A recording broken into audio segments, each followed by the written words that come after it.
Fellas, what's going on? It's Tommy Rochford from Rochford Fitness, here today bringing you a lesson on how exactly to squat.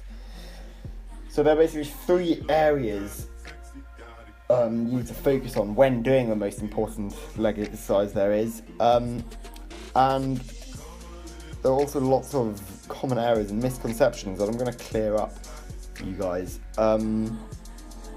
So the three areas are hand and bar placement, torso and knee placement, and then knee and foot placement. I know I said knee twice, but it's because they're from different angles. So it's just an example of a squat, just no weights, just so you can see what a squat should look like.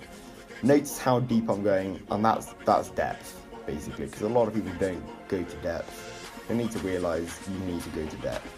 So, hand and bar placement. Notice how my hands are slightly narrower than in a bench press, than when they would be in a bench press. Ideally, I'd have them as narrow as possible, but some people aren't flexible enough to do that. Then you put it on your traps as if, on your clenched traps as if for high bar squat, and then you slide it down onto a plateau where they feel secure. And you breathe in and let your torso down so you feel nice and secure in your chest and torso, and tense your core. The most important thing is to tense your core. A lot of people don't do that. And they should be.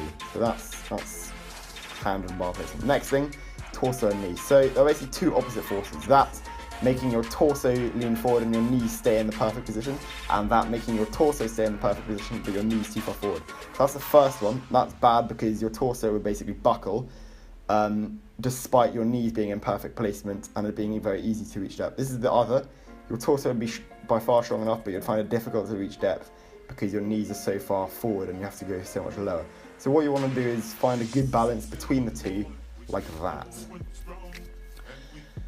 And I've spoken about depth, so I'll just show you here what exactly depth is. A lot of people don't actually know what depth is. So this isn't depth, this isn't depth, none of this is depth, this isn't depth, that's not depth, that's depth, and that's only just depth, where the hip crease is going below your knees. That's on the borderline of depth. A lot of people don't realise that.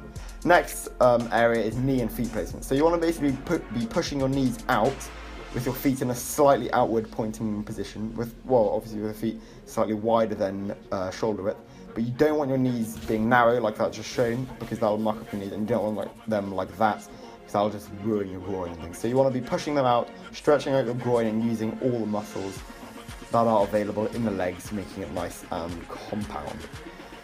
So I think I've spoken about everything.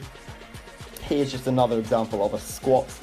And please, whatever you guys do when you squat, do not quarter squat, because you either hit depth and that's called a squat, or you don't hit depth and that's automatically a quarter squat. There's no such thing as a half squat, only a quarter squat, so just don't do that. Don't not hit depth, and even more annoying is don't take up a squat rack so that you can do sets of quarter squats. So that's the worst thing, and that ties in directly with ego lifting, which is one of the worst things.